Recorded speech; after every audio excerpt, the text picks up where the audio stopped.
पांडा हा प्राणी पाहिला की आपल्याला तो फक्त एक गोंडस प्राणी वाटतो, पण खरं सांगायचं तर हा गोंडस दिसणारा पांडा जागतिक राजकारणात एक अत्यंत महत्त्वाचं शस्त्र आहे. नुकतीच एक बातमी चर्चेत आली होती की जापानमधले शेवटचे 2 पांडा चीनला परत पाठवण्यात आले. ही बातमी ऐकून अनेकांच्या मनात एक प्रश्न निर्माण झाला की पांडा जपानचे होते, मग ते चीनला परत का पाठवले गेले?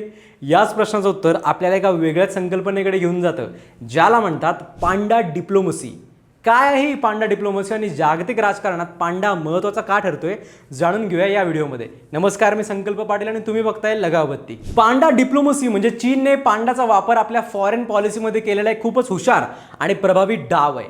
चीन पांडाला फक्त एक प्राणी म्हणून पाहत नाही, तर तो त्याला एक आपली सॉफ्ट पॉवर मानतो.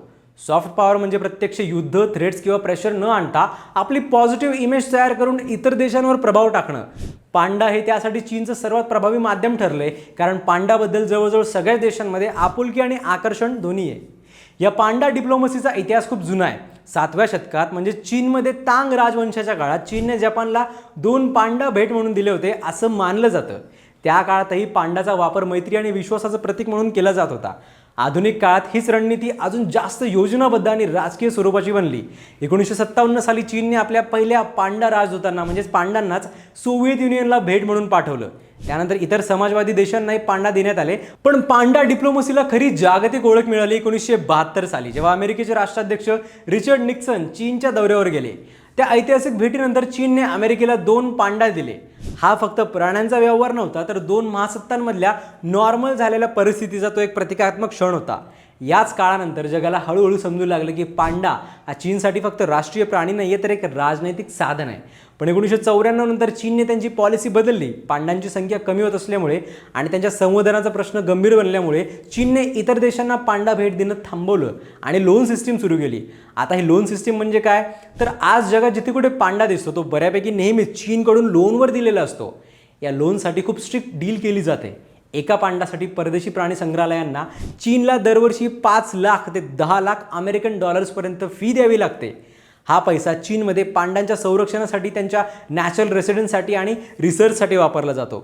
बरं, या डीलमधली सर्वात आश्चर्यकारक अट म्हणजे जर परदेशात राहणाऱ्या पांडांच्या जोडीपासून एखादं पिल्लू जन्माला आलं तरी ते पिल्लूसुद्धा चीनचंच मानलं जातं. साधारण 2 ते 4 वर्षांनंतर ते पिल्लू चीनला परत पाठवणं बंधनकारक असतं. म्हणजे जन्म कुठेही झाला तरी सिटिझनशिप चीनचीच असणार.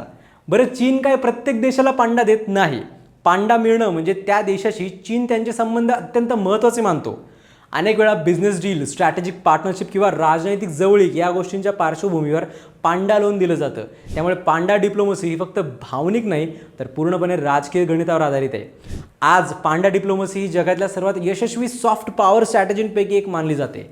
या पांडा डिप्लोमसीमुळे एका बाजूला चीनला एक शांत, मैत्रीपूर्ण आणि संवेदनशील देशाची इमेज मिळते, तर दुसऱ्या बाजूला या दुर्मिळ प्राण्यांच्या संवर्धनासाठी मोठ्या प्रमाणावर निधीसुद्धा उपलब्ध होतो.